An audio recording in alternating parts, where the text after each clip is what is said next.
एउटा गाउँमा एउटा अत्यन्त गरिब मानिस थियो। उसको जीविकोपार्जन गर्ने माध्यम थियो ढुङ्गा फोड्ने। घाम होस् या पानी, जाडो होस् या गर्मी, ऊ हरेक दिन एउटै ढुङ्गामा हतौडा प्रहार गर्थ्यो। 1 चोट, 2 चोट, 50 चोट, 100 चोट ढुङ्गा फुट्दै थियो। तर ऊ रोकिन्थेन, किनकि ऊ परिणाममा होइन, कर्तव्यमा केन्द्रित थियो। एक दिन 101औं चोटमा ढुङ्गा चिरा परेर फुट्यो। छेउमा उभिएको मानिसले सोध्यो, कुन चोटले ढुङ्गा फुट्यो? उसले शान्त स्वरमा जवाफ दियो, 101औं चोटले होइन, अघिल्लो 100 चोटले ढुङ्गा फुट्न तयार बनाएको थियो। हजुर, यो कथा ढुङ्गाको होइन, यो हजुरकै जीवनको प्रतिबिम्ब हो।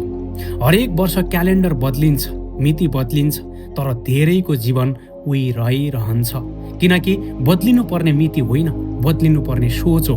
हजुर आफैसँग आज इमान्दार भएर सोध्नुहोस्, नयाँ वर्ष आयो भने के जीवन आफै बदलिन्छ?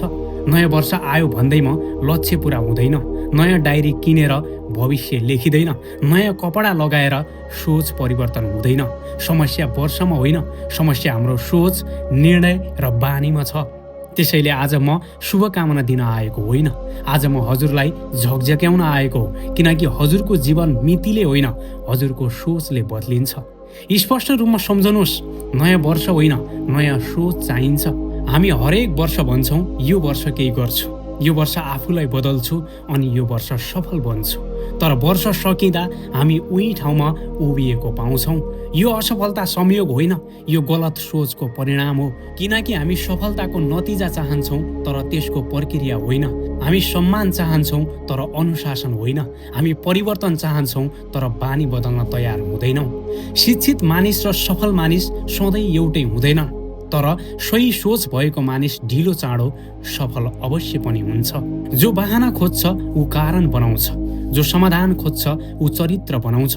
तपाईँले गरेको मेहनत आज नदेखिन सक्छ, तर त्यो व्यर्थ छैन, त्यो चरित्र निर्माण भइरहेको प्रमाण हो।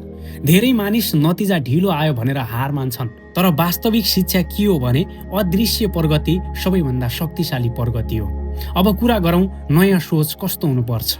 पहिलो, पीडालाई शत्रु होइन, प्रशिक्षकका रूपमा स्वीकार्नुहोस्। दुःख हजुरलाई कमजोर बनाउन होइन, मानसिक रूपमा परिपक्व बनाउन आएको हो।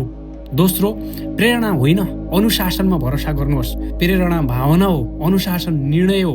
भावना बदलिन्छ, निर्णयले जीवन बदल्छ। तेस्रो, सानो सुधारलाई हल्का नलिनुहोस्। प्रत्येक दिन 1% सुधार 1 वर्षपछि असाधारण परिणाम बन्छ। चौथो, तुलना बन्द गर्नुहोस्। अरूको उपलब्धि हेरेर आफ्नो यात्रालाई कमजोर नठान्नुहोस्। हरेक मानिसको समय रेखा फरक हुन्छ। पाँचौं, आफैसँग गर्ने संवाद सुधार्नुहोस्। म सक्दिनँ भन्ने वाक्य हजुरको शब्दकोशबाट हटाउनुहोस्। म सिक्दैछु, म अगाडि बढ्दैछु भन्ने बानीको विकास गर्नुहोस्। अब एकैछिन व्यावहारिक पक्षमा आउँ। बिहान उठ्ने बित्तिकै मोबाइल हेर्नु अघि आफ्नो लक्ष्य सम्झिनुहोस्। दिनको कम्तीमा पनि 1 घण्टा आफ्नो ज्ञान, सिप र स्वास्थ्यमा लगानी गर्नुहोस्। नकारात्मक सोच भएका मानिस हजुरको ऊर्जा चुस्ने बोझ हुन्। सभ्य दूरी कायम गर्न सिक्नुहोस्।